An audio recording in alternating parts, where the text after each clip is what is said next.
The letter arrived on a morning so cold that Gareth Coleman had to crack the ice on the water bucket before he could splash his face awake. And when he broke the wax seal with fingers still numb from feeding the chickens, he discovered that his bride would arrive in 3 days whether he was ready or not. He sat down hard on the kitchen bench, the wood groaning under his weight, and read the message twice more to be certain he had not misunderstood. The matrimonial agency had been clear about the arrangement when he had sent his payment 6 months ago along, with a carefully worded letter explaining his situation. He was a veteran of the border wars, 32 years old, with a small farm carved out of the wilderness at the edge of human territory. He needed a wife who could handle the harsh life, someone strong and practical who would not faint at the sight of blood or hard work. The agency had written back saying they had the perfect match, a woman who met all his requirements and more, but they had been frustratingly vague about the details. Now, as Gareth stared at the brief notice, he realized why. His bride was an orc. The word sat there on the page like a stone dropped into still water, sending ripples of shock through his chest. He had fought orcs during the war, had seen them cut through human soldiers like wheat before a scythe. He bore a long scar across his ribs from an orc blade that had nearly ended his life at the Battle of Thornmark. And yet, the agency assured him in their crisp handwriting that Kragga Stonetusk was exactly what he had requested, a woman of great strength and resilience who could thrive in the demanding frontier life. Gareth stood and paced the length of his small cabin, his boots echoing on the bare floorboards. The place was clean enough by his standards, but he saw it now through the eyes of someone who might judge him for it. The hearth needed scrubbing, the windows were grimy with winter dust, and his sleeping quarters upstairs consisted of little more than a straw mattress and a trunk containing his few possessions. He had built this cabin himself after the war, cutting every log and driving every nail, but he had built it for survival, not comfort. 3 days later, Gareth stood at the edge of his property where the rough track from town emerged from the pine forest. The afternoon sun hung low and pale in the winter sky, casting long shadows across the snow-dusted ground. He heard the wagon before he saw it, the creak of wheels and the steady clop of hooves growing louder until the vehicle rounded the final bend. The driver was a weathered man who kept his eyes fixed straight ahead as the wagon rolled to a stop. In the back, perched on a rough wooden bench with her shoulders squared and her jaw set, was the largest woman Gareth had ever seen. Kragga Stonetusk stood as the wagon halted, and Gareth had to tilt his head back slightly to meet her gaze. She was easily 6.5 feet tall, with broad shoulders and arms that showed muscle even through the leather traveling coat she wore. Her skin was a deep forest green, darker than the pine needles that carpeted his land, and her black hair was pulled back in a thick braid that hung past her waist. 2 small tusks curved up from her lower jaw, white against her green lips, and her eyes were a striking amber color that seemed to glow in the fading light. Those eyes studied him now with an intensity that made Gareth feel as though she could see straight through to his bones. He saw old scars on her face, thin white lines that crossed her left cheek and temple, the marks of someone who had survived violence and would not flinch from it again. "Gareth Coleman," she said, and her voice was deeper than any human woman's, with a rough quality like gravel being turned over. It was not a question but a statement of fact. "Yes," he said, and his own voice came out steadier than he had expected. "You must be Kragga." She nodded once, a sharp downward jerk of her chin, then reached behind her to pull out a single leather pack. It looked small in her hands but was probably twice the size of a normal travel bag. The wagon driver remained frozen in his seat, and Gareth realized the man was afraid to move, afraid perhaps that any sudden motion might provoke the orc woman. Gareth stepped forward and extended his hand to help her down from the wagon. Kragga looked at his offered hand for a long moment, her expression unreadable, before she simply vaulted over the side of the wagon and landed in the dirt road with a solid thud. The driver flinched at the impact, then immediately snapped the reins and urged his horse forward without a word of farewell. They stood facing each other as the sound of the wagon faded into the distance. Kragga was even more imposing up close, her presence filling the space between them like a physical force. She wore rough leather pants and a shirt that looked like it had been patched many times, practical clothing for travel but threadbare in places. Her boots were scuffed and worn, and Gareth noticed that her fingernails were broken and uneven, the hands of someone who worked with them constantly. "I was told you needed a wife who could work hard," Kragga said, breaking the silence. "I can do that. I have hunted and fought and survived winters that would kill soft humans. I can gut a deer, tan its hide, and use every part. I can track prey through any terrain and bring down game large enough to feed a family for weeks." She said all this without pride or boasting, merely stating facts the way someone might describe the weather.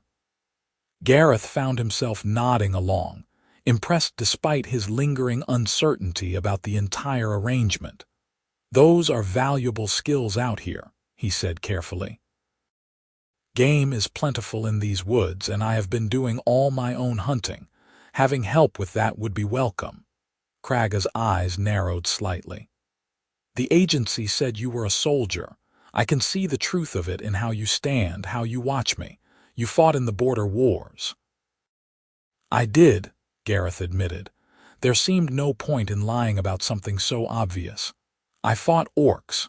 I killed some. And I nearly died at Thornmark when an orc blade opened me up like a filleted fish." He said it bluntly because he wanted the truth between them from the start. If this arrangement was going to work, they could not dance around the uncomfortable realities that divided their peoples. Kragga's expression did not change, but something shifted in her eyes, a flicker of what might have been respect or perhaps simply recognition. "I fought humans too," she said quietly. "I killed many. We were enemies then, as our peoples have been enemies for generations. But the war is over now, and I am here because I have nowhere else to go." The honesty in her words struck Gareth harder than any accusation could have. He gestured toward the cabin, visible through the trees about 50 yards from where they stood. "Come inside. You must be tired from the journey." Kragga hefted her pack onto one shoulder and fell into step beside him as they walked up the narrow path. She moved with surprising grace for someone so large, her feet finding solid ground automatically, and her body balanced perfectly despite the uneven terrain. Gareth found himself very aware of her beside him, the way she towered over his own 6-foot frame, the way she seemed to evaluate everything around them with those amber eyes. When they reached the cabin, Gareth pushed open the door and stepped aside to let her enter first. Kragga paused in the doorway, ducking her head slightly to clear the frame, and he realized with a sinking feeling that he would need to do something about the doorways if she was going to live here comfortably. She stood in the center of his main room, slowly turning to take in her surroundings. The cabin consisted of this single large space with a hearth at one end, a rough kitchen area with a table and 2 benches, and a ladder leading up to the sleeping loft. There were shelves on the walls holding his few dishes and supplies, hooks for hanging tools and clothing, and not much else. He had always thought it adequate for his needs, but now it seemed sparse and unwelcoming. Kragga set her pack down carefully and walked over to examine the hearth. She ran one finger along the mantel, and Gareth saw the dust that came away on her green skin. Then she moved to the kitchen area and looked at the table, The single pot hanging over the fire, the sparse collection of utensils. "You live simply," she observed. "I live practically," Gareth replied, feeling defensive despite himself. "I built this place myself after the war. Everything here serves a purpose." Kragga turned to face him fully, and in the dim light of the cabin she seemed even larger and more formidable. "I was told this was a marriage arrangement," she said carefully. "The agency said you needed a wife, not just a worker. But I see only one sleeping space." Heat crept up Gareth's neck. He had thought about this problem extensively over the past 3 days, but had not arrived at a good solution. "I thought we could decide together how to handle the sleeping arrangements," he said, trying to sound reasonable. "We are strangers, regardless of what any contract says. I do not expect anything from you that you are not willing to give." Something in Kragga's face softened fractionally, though her guard remained firmly in place. "That is more than I expected to hear," she admitted. "Most human men who seek orc brides do so because they believe we are savage and desperate, easy to control and use." The bitterness in her voice was unmistakable, and Gareth felt a surge of anger toward whatever circumstances had brought her to this point. "I am not most men," he said firmly. "I asked for someone strong who could handle frontier life because this land is harsh and unforgiving. I have been alone here for 4 years, and the isolation has worn on me more than I care to admit. I want a partner, Kragga, someone who can stand beside me, not behind me." She studied him for a long moment, and Gareth forced himself to meet her gaze steadily, to let her see that he meant what he said. Finally, she nodded once. "Then we will try," she said simply. "I will sleep in the loft for now, and you can make a bed down here by the fire. If things change between us, we will adjust." Relief flooded through Gareth, loosening tension he had not fully realized he was carrying. "That sounds fair.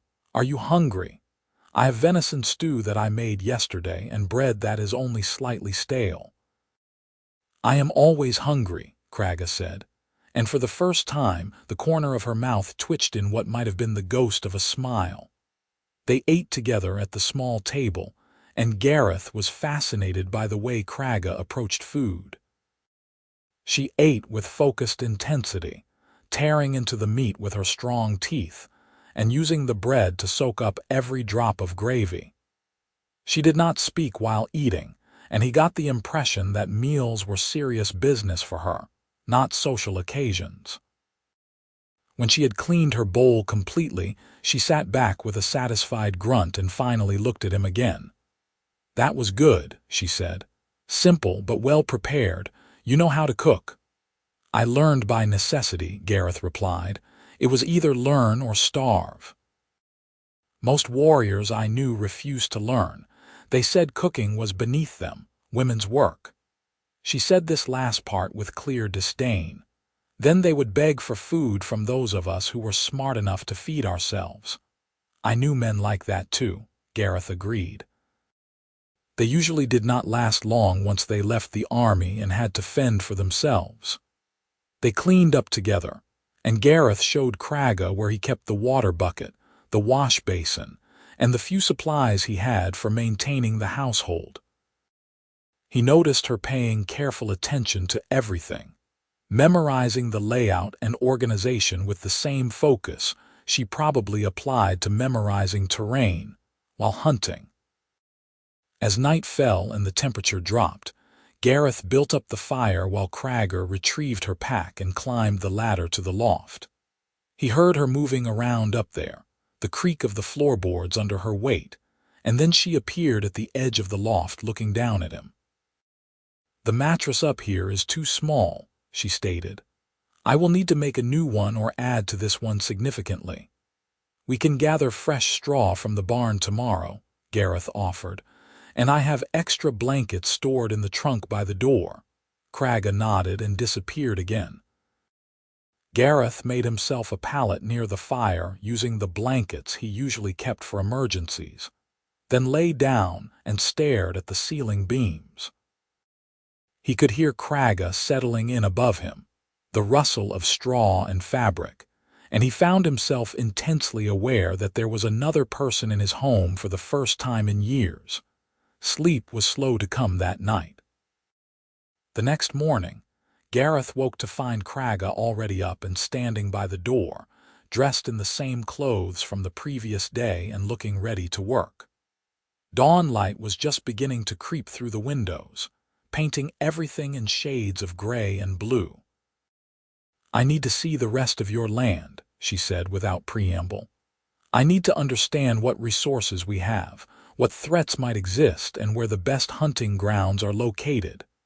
Gareth sat up, rubbing sleep from his eyes. "Give me a moment to dress properly, and I will give you a tour." They spent the entire morning walking the perimeter of his property. Gareth showed her the small barn where he kept 2 goats and a handful of chickens, the root cellar where he stored vegetables through the winter, and the smokehouse he used for preserving meat. His land consisted of about 20 acres, most of it still wild forest, but with a cleared area around the cabin where he had started a vegetable garden and kept the animals. Kragga examined everything with the same intense focus she had shown the previous night. She checked the structural integrity of the barn, tested the locks on the smokehouse door, and even climbed down into the root cellar to assess how much food he had stored. "You have planned well," she said when they emerged back into the cold morning air. "But you are too dependent on hunting for fresh meat. If you had a bad injury or a harsh winter that drove the game away, you would be in trouble." "I know," Gareth admitted. "I have been considering getting a pig or 2, maybe a cow, but managing livestock alone is difficult, and I need to focus on other repairs and preparations." Kragga looked at him thoughtfully. "With 2 of us working, we could expand. More animals would mean more reliable food and trade goods. Cheese, eggs, cured meat, these things have value in town." The way she said, "we" sent an odd warmth through Gareth's chest. She was already thinking in terms of their shared future, already planning improvements and strategies. It was more than he had dared to hope for.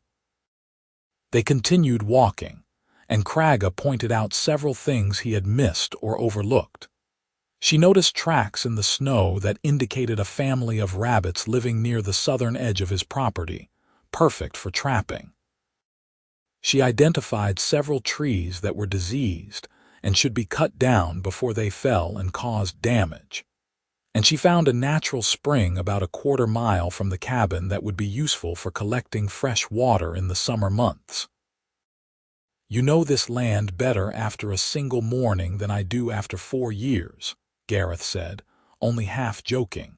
Kragga shrugged her massive shoulders. "I was taught to observe from the time I could walk. In orc clans, survival depends on every member understanding the environment completely. Children who do not learn these lessons die young." There was no self-pity in her voice, just matter-of-fact acceptance of harsh realities. Gareth found himself wanting to know more about her past, about the life she had left behind, but he sensed that pushing too hard too fast would be a mistake. They returned to the cabin as the sun reached its zenith, and Gareth prepared a simple lunch of bread and cheese. As they ate, he decided to take a small risk. "Can I ask why you agreed to this arrangement?" he said carefully. "You clearly have valuable skills." "There must have been other options available to you." Kragga's expression darkened, and for a moment Gareth thought she would refuse to answer. Then she set down her bread and looked directly at him. "I was cast out from my clan," she said flatly. 3 months ago, I defended a human child who had wandered into our territory. A group of young warriors wanted to kill the boy as an enemy, as tradition demanded. I stopped them and returned the child safely to the border. For that act of mercy, my clan leader declared me a traitor and exiled me." Gareth felt his breath catch in his throat. Exile from an orc clan was essentially a death sentence. Orcs relied on their tight-knit communities for survival, and a lone orc had few options and even fewer allies. I wandered for weeks, Kragga continued, her voice low and controlled. I survived by hunting and avoiding both orc and human settlements. Then, I heard about the matrimonial agency, about how they sometimes arranged matches for unconventional situations. I had nothing to lose, so I went to them. They said they had a client who needed someone strong and self-sufficient, someone who would not shy away from hard work or harsh conditions. They did not tell me you were a war veteran until I had already agreed to come. If you had known, would you have refused? Gareth asked quietly. Kragga met his eyes. I do not know, maybe, but I am here now and running is not in my nature. I will give this an honest try if you will do the same. I will, Gareth promised, and he meant it with every fiber of his being. The days that followed fell into a rhythm that surprised both of them with its naturalness. Each morning, they woke before dawn and divided the daily tasks between them. Gareth tended to the animals and maintained the cabin's infrastructure while Kragga went hunting or set traps in the forest. She brought back game almost every day, rabbits and quail and once even a young deer that she had tracked for miles, before bringing it down with a single arrow. Gareth watched her prepare the deer one afternoon, working in the yard behind the cabin. She moved with practiced efficiency, her knife flashing as she made precise cuts to separate hide from meat. Her hands were steady and sure, and she wasted nothing, setting aside organs and bones for later use, scraping the hide clean in preparation for tanning. "Where did you learn to do that so perfectly?" he asked, genuinely impressed. "My mother taught me," Kragga replied without looking up from her work. She said that wasting any part of an animal was an insult to its spirit and to the hunter who took its life. I have prepared hundreds of kills, maybe thousands. This is as natural to me as breathing. She finished with the deer and carried the meat into the smokehouse, hanging the sections on hooks to cure.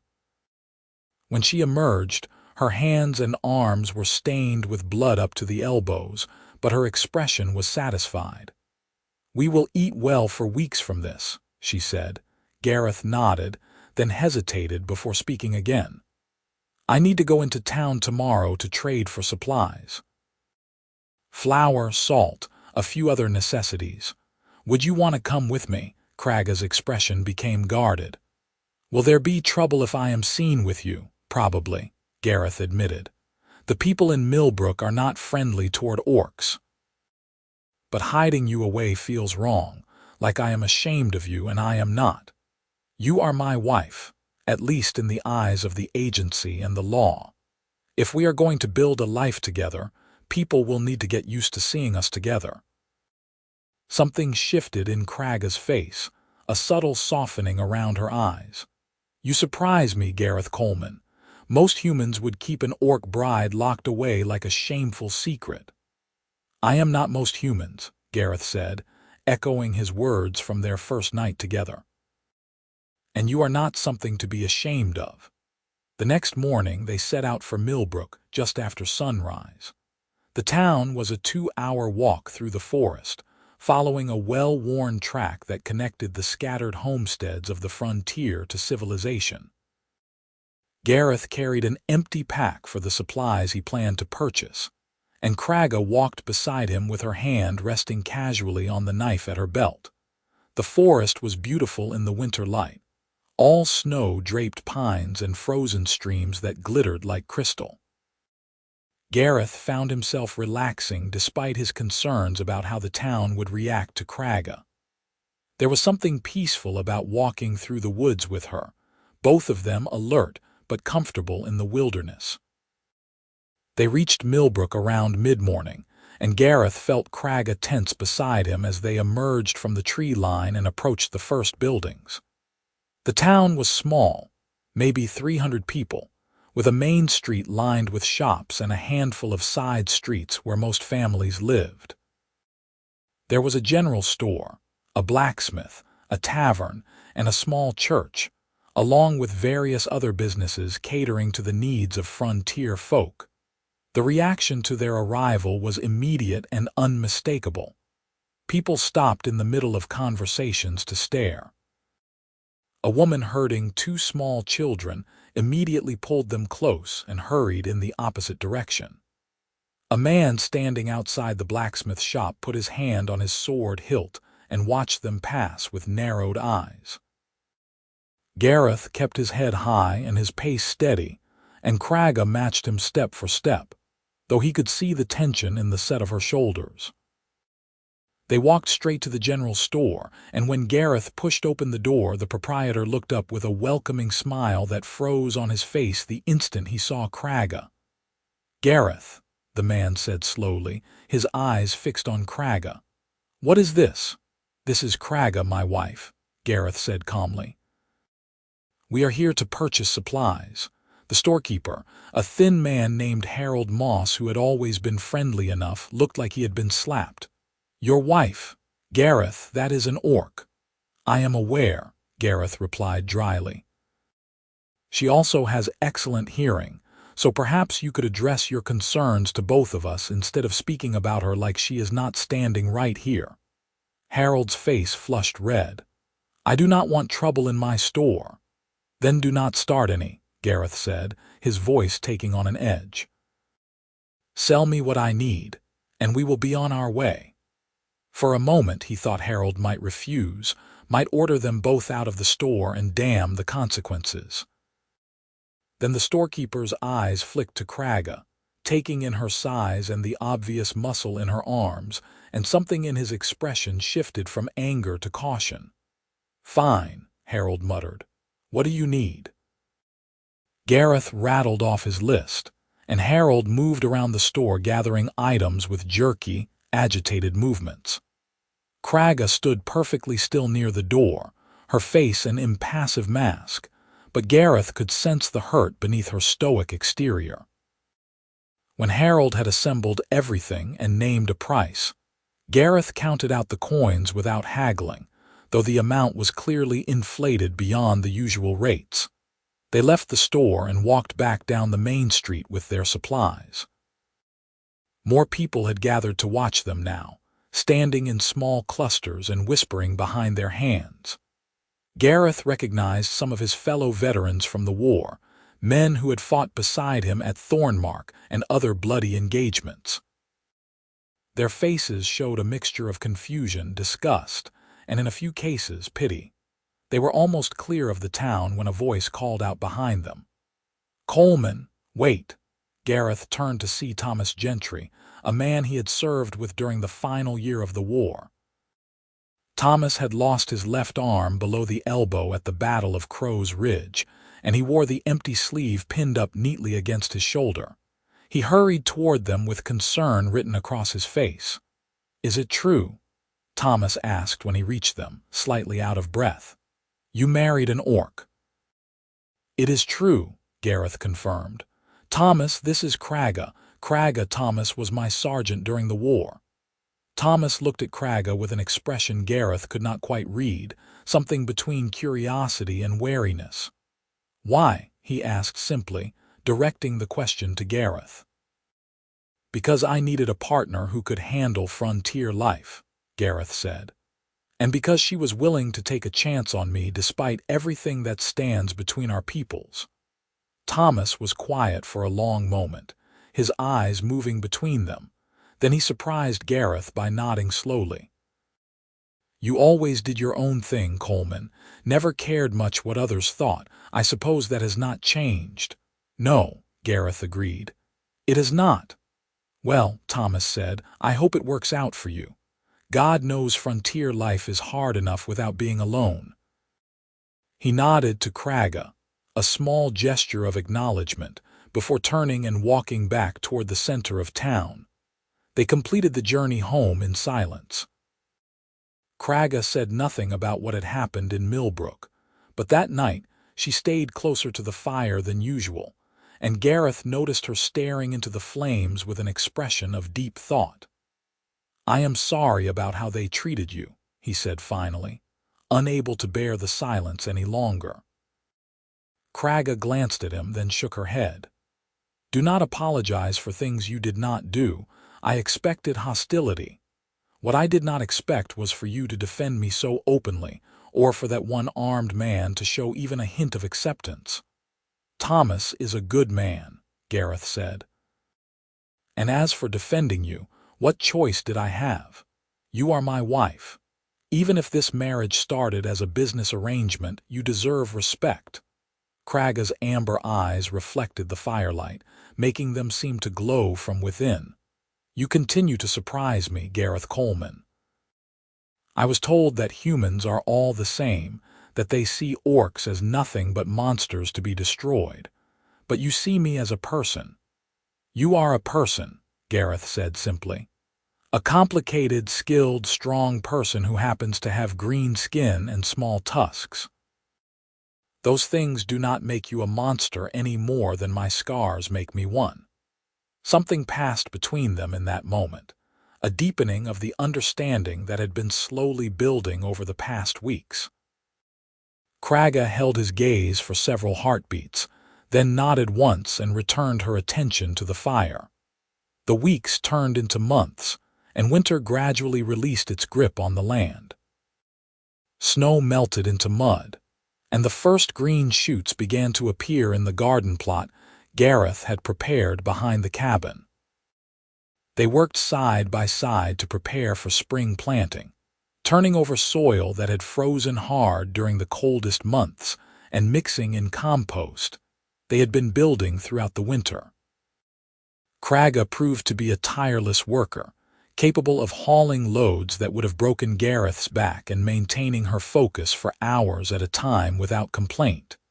But he began to notice something troubling. While she excelled at every outdoor task, every aspect of hunting and tracking and surviving in the wilderness, she was completely lost when it came to domestic work. The first time he asked her to sweep the cabin floor, she stared at the broom like it was an alien object. She held it awkwardly, too high up the handle, and pushed at the dirt in random directions rather than gathering it into neat piles. After watching her struggle for several minutes, Gareth gently took the broom and demonstrated the proper technique. "Have you never done this before?" he asked, trying to keep any judgment out of his voice. Kragga's face flushed a darker shade of green, and her tusks seemed more prominent as her jaw tightened. "In my clan we did not have floors like this. Our dwelling was dirt and stone. There was nothing to sweep." It became clear over the following days that Kragga's education had focused entirely on survival skills and combat training. She had never learned to cook anything more complex than roasting meat over an open fire. She did not know how to mend clothing properly, leaving Gareth to show her how to make small, neat stitches rather than the large, clumsy knots she attempted. She had never baked bread, never preserved vegetables, never done any of the 100 small domestic tasks that kept a household running. Gareth found himself in the strange position of teaching her these things, showing her patiently how to knead dough until it reached the right consistency, how to judge when water was hot enough for washing dishes, how to fold clothes so they would not wrinkle in storage. Kragga approached each lesson with fierce concentration, determined to master these skills the same way she had mastered tracking and hunting. One afternoon, as Gareth watched her struggle to form a loaf of bread into the proper shape, he found himself smiling despite the seriousness of her expression. "What?" she demanded, catching his look. "Am I doing it wrong again?" "No," Gareth said quickly. "You are doing it right. I just find it interesting that you can bring down a deer from 100 yards away, but bread dough is giving you trouble." Kragga scowled at the lump of dough in her hands. "This is harder than hunting. At least with hunting I understand the rules. The prey runs, I chase, I make the kill. But this," She gestured helplessly at the dough. "This has no logic. Sometimes it needs more flour, sometimes less. Sometimes it rises properly, sometimes it stays flat. There is no consistency."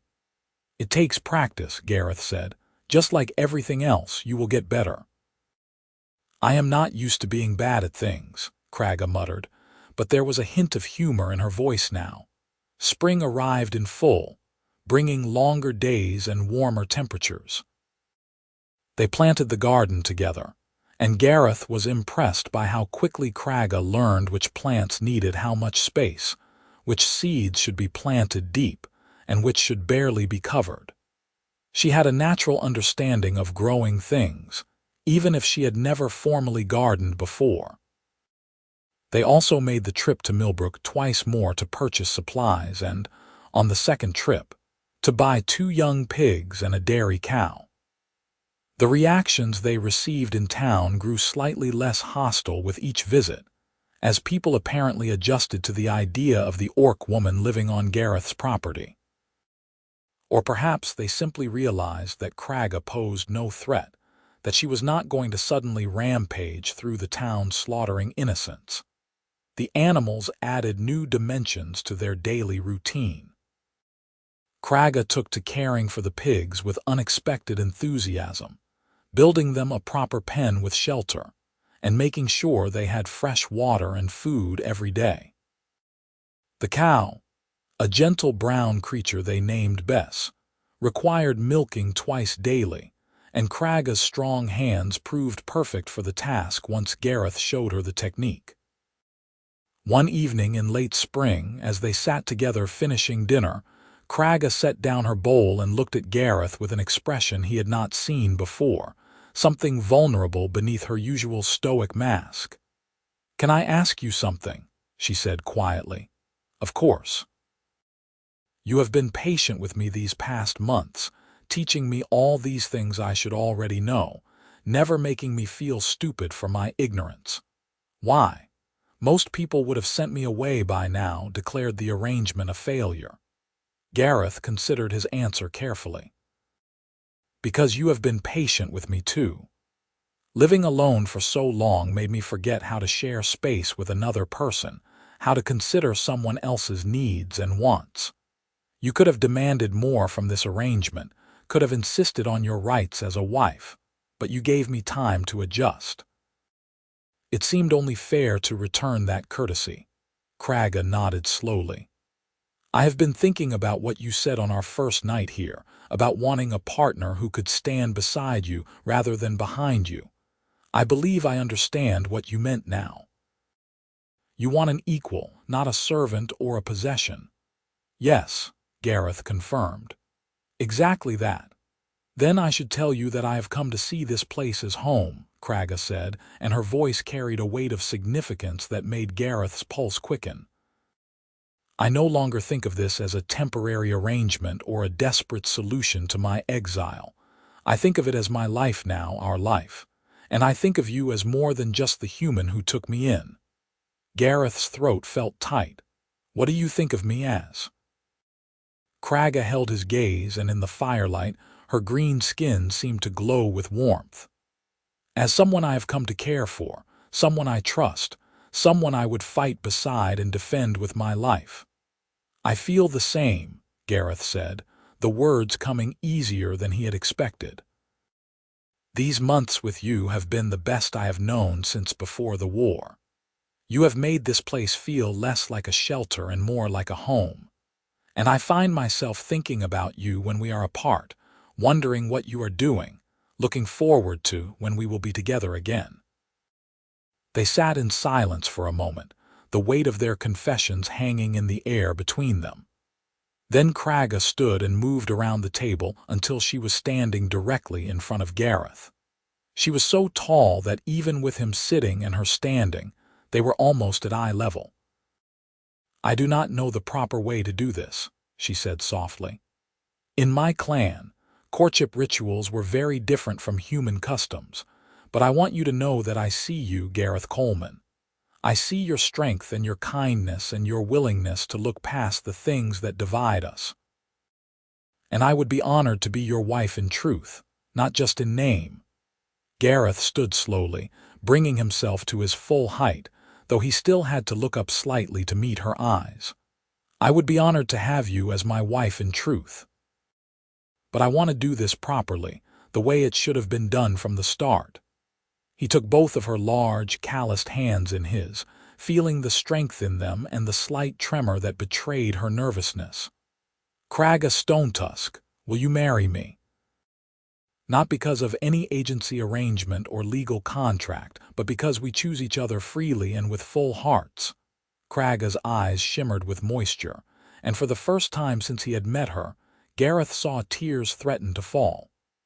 "Yes," she said, her deep voice rough with emotion. "Yes, I will marry you." They stood there holding hands for a long moment, and then Gareth pulled her gently toward him. She came willingly, bending down as he reached up, and their lips met in a kiss that was awkward and unpracticed but filled with genuine feeling. Her tusks pressed against his cheeks, and her lips were rougher than any human woman's. But Gareth found that he loved every unfamiliar sensation, every reminder that she was different and unique, and choosing to be with him despite everything that stood against them. When they finally broke apart, both of them were breathing heavily. Kragga laughed, a sound Gareth had never heard from her before, rich and full of joy. "That was very strange," she said. "Good strange or bad strange?" Gareth asked, smiling. "Good strange," Kragga confirmed.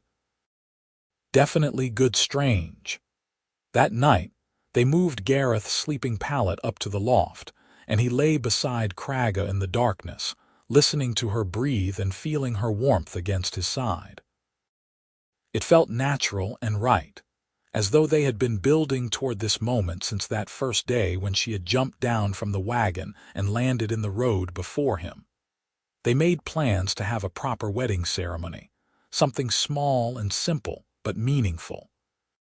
Thomas Gentry agreed to stand as witness, and the local minister, though clearly uncomfortable with the situation, agreed to perform the ceremony after Gareth pointed out that there were no laws forbidding marriages between humans and orcs, merely custom and prejudice. The wedding took place on a warm summer morning, with wildflowers blooming in the meadow near the cabin and birds singing in the trees. Kragga wore a simple dress that Gareth had purchased in town, the fabric straining slightly over her muscular frame but clean and pretty nonetheless. Gareth wore his best shirt and pants, freshly washed and mended. They spoke their vows standing face to face in the sunshine, promising to honor and care for each other, to face whatever challenges came their way together, and to build a life based on mutual respect and affection. When the minister pronounced them married, Thomas clapped politely, and Gareth kissed his wife with more confidence than he had shown the first time. The summer passed in a blur of hard work and growing happiness. The garden flourished under their combined care, producing more vegetables than they could use themselves. Kragga's hunting skills kept their smokehouse full of preserved meat, and Gareth's dairy skills meant they had fresh milk, butter, and cheese. They sold their surplus in town, gradually building up a modest savings and earning a reputation as reliable suppliers. The people of Millbrook never became truly friendly toward Kragga, but they grew more accepting as time passed. They stopped staring quite so blatantly when she walked down the main street, and merchants began to address her directly rather than speaking only to Gareth. It was not perfect, but it was progress. One afternoon in late summer, as Gareth worked on repairing a section of fence that had been damaged during a recent storm, he heard Kragga shout his name with an urgency that sent him running toward the cabin immediately, his hammer still in his hand. He found her standing in the yard, her bow in one hand and an arrow nocked, pointing toward the tree line. Following her gaze, Gareth saw 3 orcs emerging from the forest, 2 males and 1 female, all wearing the leather and bone armor of warriors. They stopped when they saw him, their eyes moving between Gareth and Kragga with expressions of disgust and anger. "Kragga Stonetusk," one of the males said, his voice carrying clearly across the space separating them. "You were cast out and told never to return to orc lands. Yet here we find you, living in shame with a human, betraying everything our people stand for." Kragga's grip tightened on her bow, but she did not loose the arrow. "I have made no betrayal except to outdated hatred," she replied, her voice steady. "I have found a home and a partner who treats me with respect and honor. That is more than I ever received from our clan." The female orc spat on the ground. "You have become weak, corrupted by human softness. You bring disgrace to the name Stonetusk." "Then it is fortunate that I no longer answer to the clan or to you," Kragga shot back. "This is my land now, mine and my husband's. You are trespassing. Leave, or I will remove you." The three orcs exchanged glances, clearly surprised by her boldness. The one who had spoken first took a step forward, and Gareth moved to stand beside Kragga, his hammer raised. "You would threaten your own kind to protect a human," the orc demanded. "I would threaten anyone who comes to my home looking for trouble," Kragga corrected. "Gareth is my husband. We have built this life together, and I will defend it and him with every breath in my body." For a long, tense moment, the three orcs simply stared at them. Gareth could see them calculating, weighing whether the satisfaction of punishing Kragga for her perceived betrayal was worth the risk of a fight.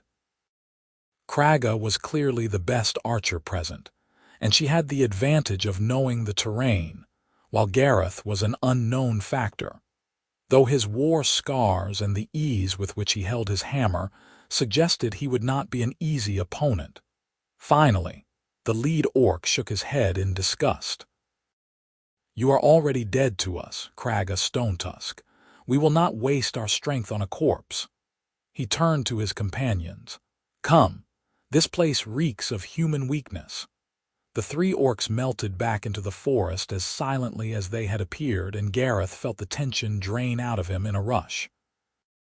Beside him, Kragga slowly lowered her bow and released the tension on the string. "Are you all right?" Gareth asked quietly. Kragga nodded, but he could see that her hands were shaking slightly. "I did not expect them to find me here. I thought I was far enough from clan territories that they would not bother tracking me down." "They called you weak," Gareth said, anger coloring his voice. "But you stood your ground and faced them without flinching. That is the opposite of weak." Kragga turned to look at him, and her eyes were bright with unshed tears. "Thank you for standing with me. You could have stayed back, let me handle it alone, but you stood beside me, ready to fight if necessary." "I told you I wanted a partner who could stand beside me," Gareth reminded her. "That means I stand beside you too. We face things together now." She pulled him into a tight embrace, and Gareth wrapped his arms around her as best he could, feeling the strength in her body and the slight tremor that betrayed how deeply the encounter had affected her.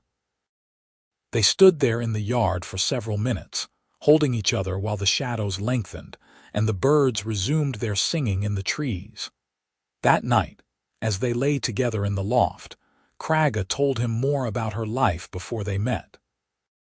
She spoke of growing up in a harsh clan where strength was the only valued currency, where showing kindness or mercy was seen as weakness to be beaten out of young warriors. She described her mother, a fierce woman who had taught her to hunt and fight, but had also secretly taught her to value life, and to question the endless cycle of violence between orcs and humans. "My mother was killed in a raid when I was 15, Kragga said softly, staring up at the ceiling beams. "She was defending an injured clanmate, and a human soldier ran her through with a spear. I should have hated all humans after that. The clan expected me to take up her weapons and seek vengeance. But all I could think about was something she told me once, when we were alone on a hunting trip. She said that the war between our peoples was a wound that would never heal as long as both sides kept tearing it open again with every generation. She said she dreamed of a time when orcs and humans could live in peace, could see each other as people instead of enemies. She sounds like a wise woman, Gareth said. She was, Kragga agreed. And when I saved that human child, when I stood against my own clanmates to protect an innocent life, I was honoring her memory. The clan saw it as betrayal, but I know she would have approved. I know she would be proud of the life I have built here with you. Gareth reached over and took her hand, lacing his fingers through hers. I wish I could have met her. I think she and I would have gotten along well. Kragga squeezed his hand gently. I think so too. Autumn arrived with a spectacular display of color. The forest surrounding their cabin transforming into a tapestry of reds, golds, and oranges. They spent long days preparing for winter, harvesting the last of the garden vegetables, cutting and stacking firewood, and making sure the barn and smokehouse were secure against the coming cold. One crisp October afternoon, as Gareth worked on reinforcing the chicken coop against predators, Kragga approached him with a strange expression on her face, something between excitement and nervousness. I need to tell you something, she said, and the seriousness in her tone made Gareth set down his tools immediately. What is it? Is something wrong? No, Kragga said quickly. Nothing is wrong, at least I do not think so. But there is something you should know, something that will change things between us. Gareth felt a flutter of concern in his chest. You are worrying me, just tell me. Kragga took a deep breath, and then the words tumbled out in a rush. I am pregnant. I have been feeling ill in the mornings for the past 2 weeks, and my monthly bleeding did not come when it should have. I went into town yesterday while you were working in the fields and spoke to the healer there. She confirmed it. We are going to have a child. For a moment, Gareth's mind went completely blank. Then a wave of emotions hit him all at once, joy and terror and excitement and worry all tangled together until he could barely think straight. A child, he repeated, testing the words. We are going to have a child. Yes, Kragga said, watching his face carefully. Are you angry? I know we did not plan for this, that it may make things more complicated. Angry, Gareth laughed, the sound coming out slightly hysterical. I am terrified and thrilled and overwhelmed, but I am not angry. Kragga, this is wonderful news. The tension drained out of her shoulders and she smiled, a real smile that showed her tusks and lit up her entire face. Truly, you are happy about this. I am happy, Gareth confirmed, pulling her into his arms. I am so happy I can barely put it into words. We are going to be parents. We are going to have a family. They spent the evening making plans, discussing how they would need to expand the cabin to accommodate a child, what supplies they would need to purchase, how they would manage the additional work of caring for an infant. Kragga admitted that she knew very little about human pregnancies, and even less about caring for babies, as orc children were raised communally in her clan, and she had never been particularly involved with that aspect of life. We will figure it out together, Gareth assured her. Just like we have figured out everything else. The pregnancy progressed smoothly through the fall and into winter. Kragga's belly swelled gradually, and Gareth found himself constantly amazed by the changes in her body. She remained strong and active throughout, though she tired more easily and had to adjust how she moved to accommodate her changing center of balance. The people of Millbrook reacted to the news with a mixture of curiosity and unease. Some seemed genuinely pleased for them, while others muttered about the unnatural mixing of races and what kind of creature their child would be. Gareth ignored the negative comments and focused on the practical preparations, purchasing cloth for diapers and swaddling clothes, trading for a cradle that a local carpenter had made, and stockpiling extra food for the months when Kragga would be recovering from childbirth. Thomas Gentry visited several times during the winter, bringing small gifts and offering advice based on his own experience raising 3 children with his wife. His acceptance of Kragga had deepened into genuine friendship, and Gareth was grateful to have at least one ally in town who saw them as simply a couple expecting their first child rather than an unnatural abomination. Kragga went into labor on a cold February night, and Gareth spent the next 12 hours in a state of barely controlled panic. The healer from town had agreed to attend the birth, though she charged them triple her usual fee and made her disapproval clear. She set up in the cabin and directed Gareth to heat water and fetch clean cloths while Kragga labored upstairs in the loft. The sounds of his wife's pain tore at Gareth's heart, but every time he tried to climb up to be with her, the healer waved him back down, insisting that he would only get in the way. Finally, as dawn light began to creep through the windows, he heard a new sound cutting through the air, a thin, reedy cry that made his breath catch. "You can come up now," the healer called down, and Gareth practically flew up the ladder. Kragga lay propped against pillows, her face slick with sweat and her black hair plastered to her head, but her expression was one of pure wonder. In her arms, wrapped in soft cloth, was the smallest baby Gareth had ever seen.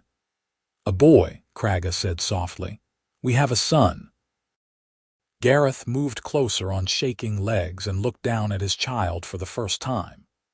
The baby was tiny, with skin that was a pale green shade lighter than Kragga's but darker than any human complexion.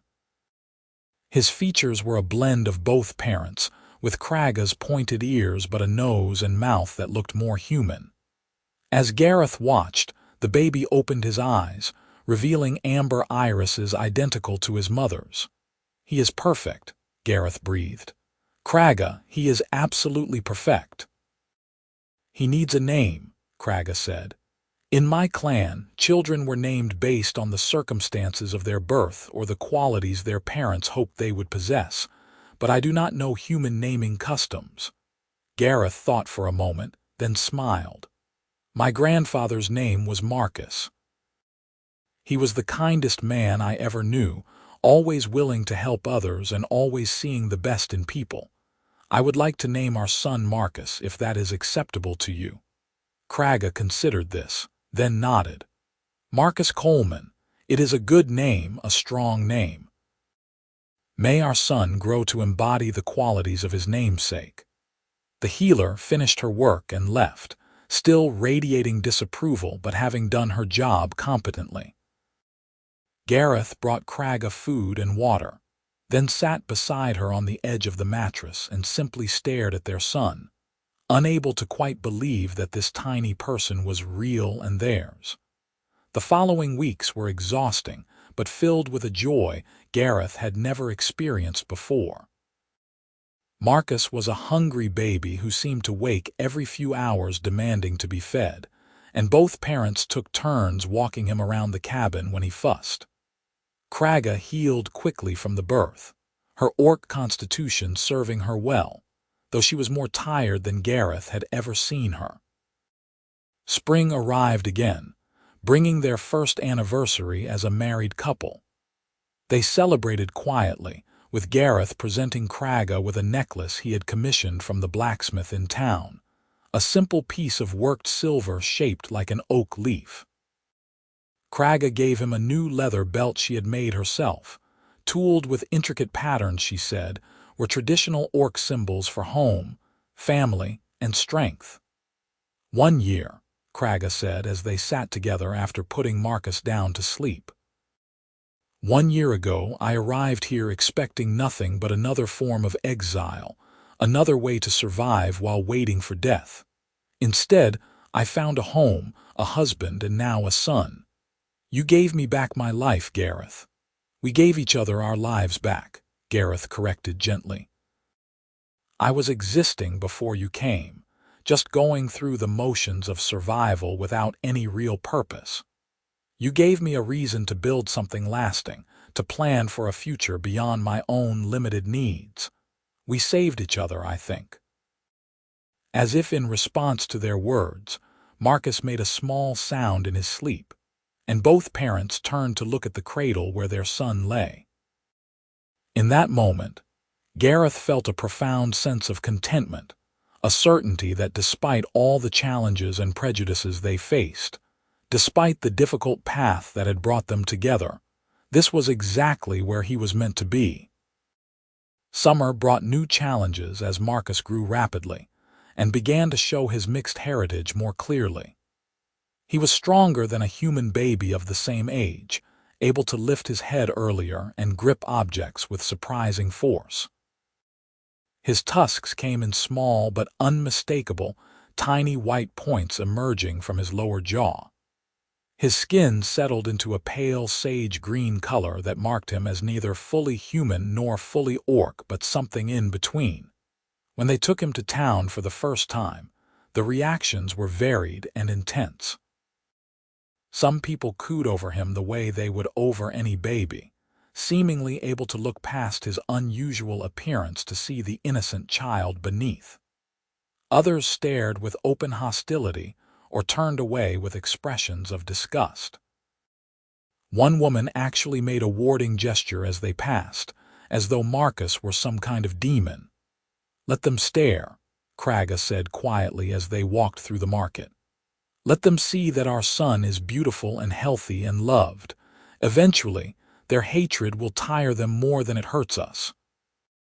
Gareth admired her strength, the way she held her head high, and refused to let the prejudice of others diminish her pride in their family.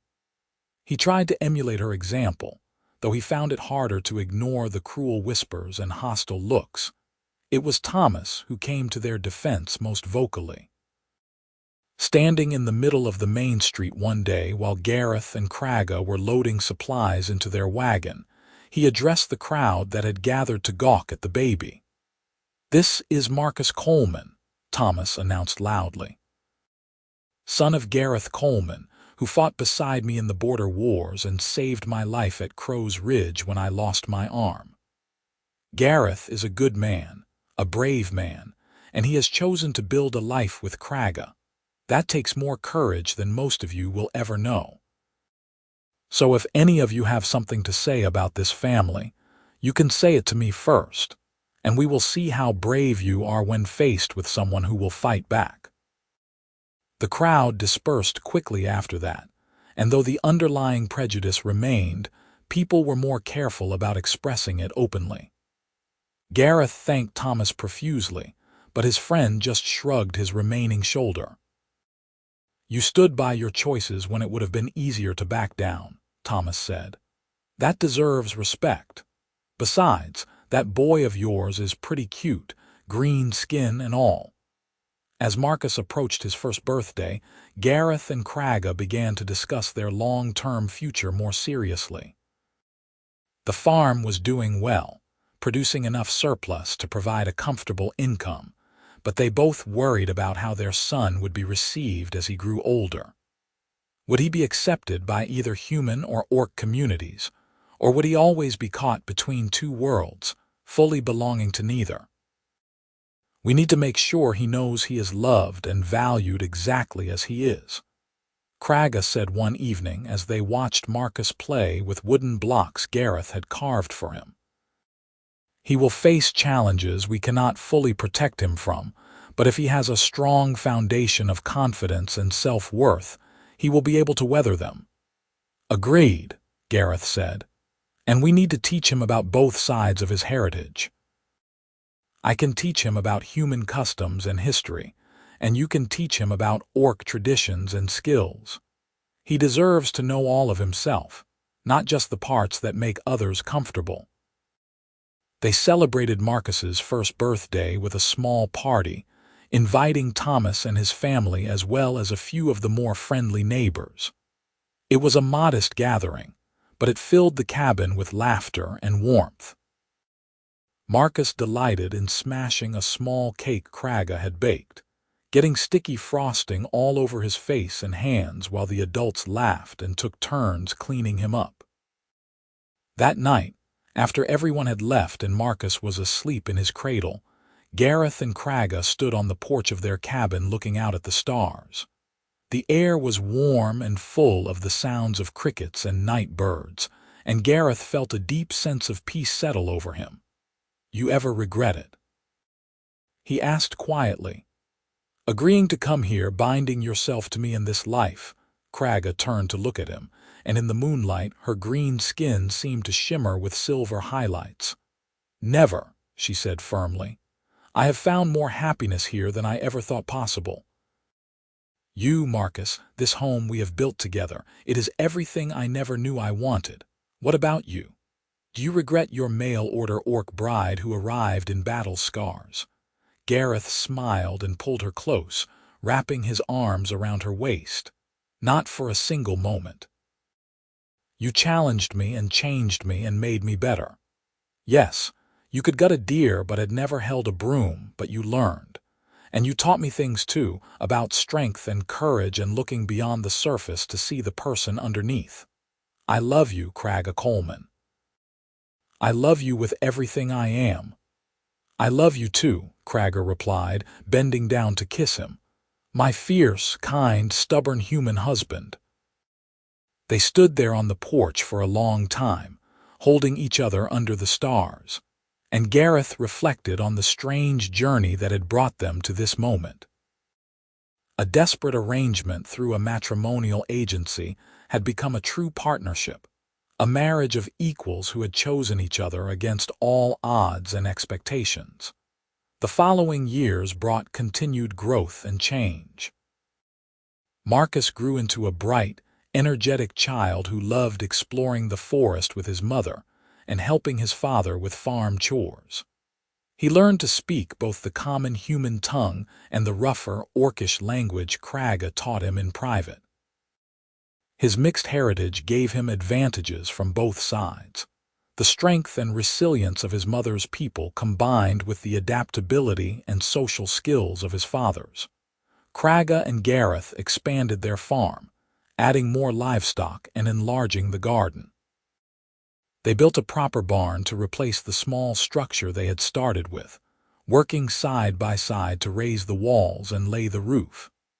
Their reputation in Millbrook shifted gradually from scandalous oddity to grudging respect, as people saw how hard they worked and how well they cared for their son. 2 years after Marcus's birth, Kragga became pregnant again. This time the process felt less terrifying because they knew what to expect, though they were still nervous about how a second child would change their family dynamics.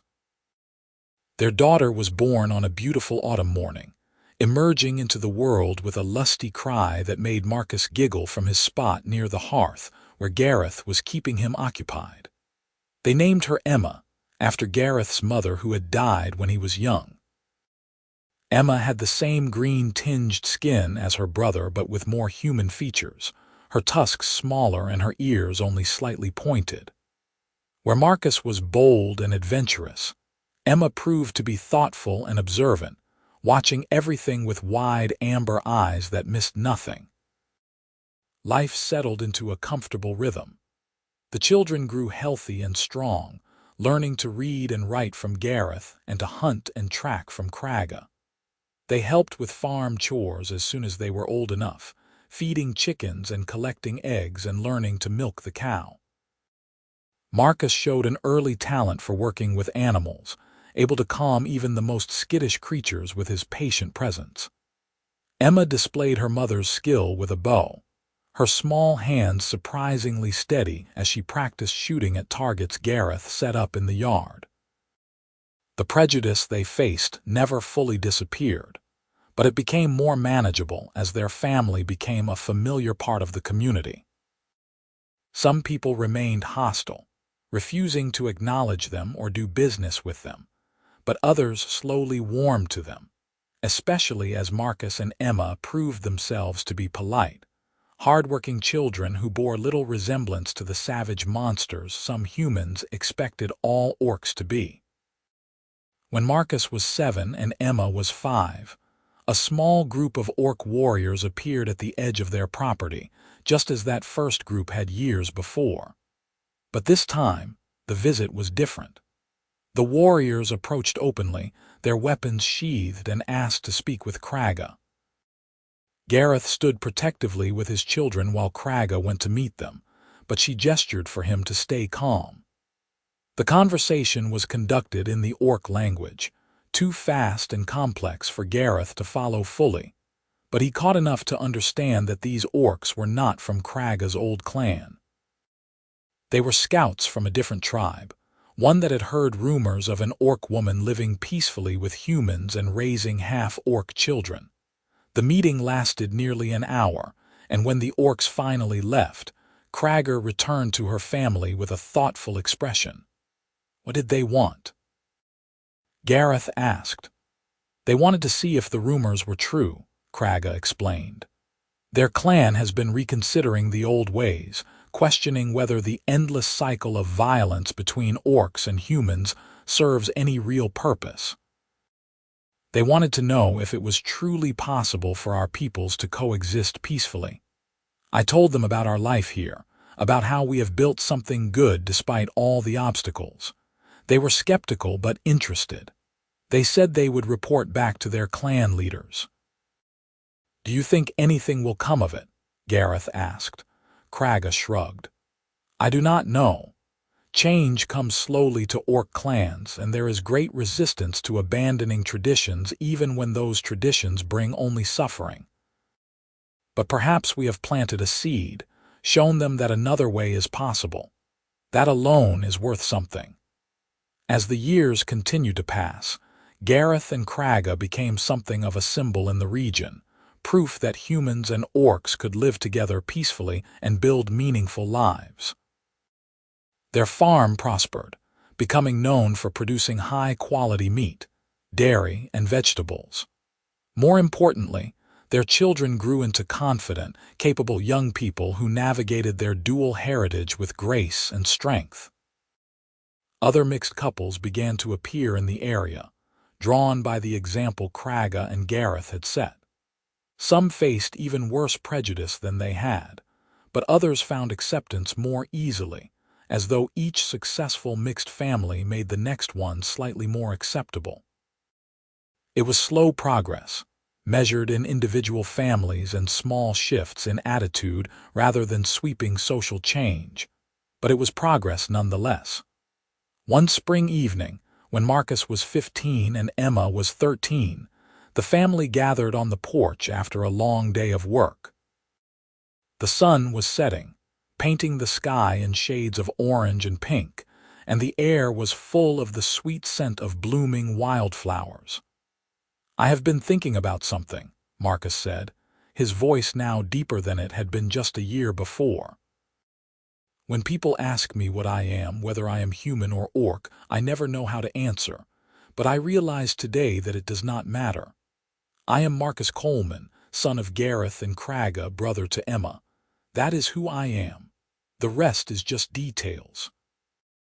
Gareth felt tears prick at his eyes, and when he looked at Kragga, he saw that she was crying too, though she was smiling. You are wise beyond your years, my son, she said softly. Your grandfather would be very proud of you. Both my grandfathers, Marcus corrected, and Gareth knew he was referring not just to Gareth's grandfather Marcus, but also to the orc heritage he carried through Kragga's line. Emma leaned against her mother, and Kragga wrapped one strong arm around her daughter. We have built something special here, Emma said quietly. A family that bridges two worlds, that is worth being proud of. As darkness fell and the stars began to appear, Gareth looked at his wife and children, and felt a profound sense of gratitude for the strange path that had led him to this moment. A desperate arrangement, a mail-order bride who arrived in battle scars, a woman who could gut a deer but had never held a broom. It had seemed like such an unlikely foundation for happiness, and yet here they were, a family strong and whole and filled with love. Kragga caught his eye and smiled, the expression transforming her fierce features into something beautiful and tender. She reached out and took his hand, and he squeezed her fingers gently, a silent communication that needed no words. They had built this life together, stone by stone and day by day, overcoming prejudice and doubt and the weight of history. They had created a home where two worlds could meet and blend, where love could transcend the boundaries that divided peoples. And they had raised children who would carry that lesson forward into the future, who would help build a world where mixed families like theirs were not anomalies, but accepted parts of the social fabric. It had not been easy, and the journey was far from over. There would be more challenges ahead, more prejudice to face, more battles to fight. But they would face them together, as they had faced everything else, with strength and courage and unwavering commitment to each other and their family. As the night deepened, and the children eventually went inside to prepare for bed, Gareth and Kragga remained on the porch, sitting close together and watching the moon rise over the forest. This was their life, hard-won and precious, a testament to the power of choosing love over fear and hope over hatred. "Thank you," Gareth said quietly. "For what?" Kragga asked. "For taking a chance on me. For coming here and building this life with me. For giving me everything I never knew I needed." Kragga leaned her head against his shoulder, and despite the awkward angle required by their height difference, it felt perfectly natural. "Thank you for seeing me as a person when so many others saw only a monster. Thank you for your patience and kindness and strength. Thank you for loving me." They sat in comfortable silence, two people who had started as strangers from enemy peoples and had become partners in the truest sense. The mail-order bride who arrived in battle scars had become so much more than that simple description could ever capture. She was a wife, a mother, a hunter, a farmer, a teacher, and a warrior when necessary. She was Kragga Coleman, and she was home. Inside the cabin, Marcus and Emma moved around preparing for sleep, their voices carrying out through the open windows. The sounds of family, of home, of life lived fully and without apology. This was what they had built together, and it was beautiful. As the years continued to unfold, Gareth and Kragga would face new challenges and celebrate new joys. They would watch their children grow into adults, would welcome grandchildren into their family, would continue to navigate the complex relationships between humans and orcs in their region. But through it all, they would have each other, bound together by choice and commitment, and a love that had grown from the most unlikely of beginnings.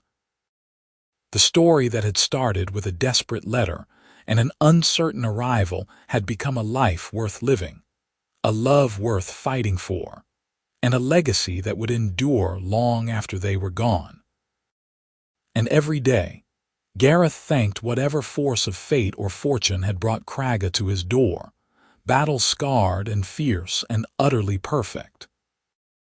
They remained on the porch until late into the night, holding hands under the stars, two souls who had found each other across impossible divides and had built something beautiful in defiance of every obstacle.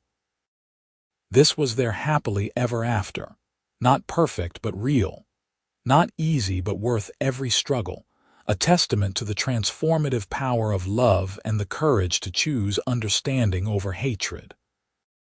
And as they finally stood to go inside, Kragga pulled Gareth close for one last kiss under the moonlight, and he wrapped his arms around her knowing that he was exactly where he belonged, with exactly the person he was meant to be with, living exactly the life they had built together from hope and hard work and an abundance of love. The end of their story was really just the continuation of their life together, a life that would go on for many more years, filled with laughter and tears, triumph and challenge, but always marked by the deep and abiding love between a human man who had needed a partner and an orc woman who had needed a home. and who had given each other far more than either had ever dared to dream possible.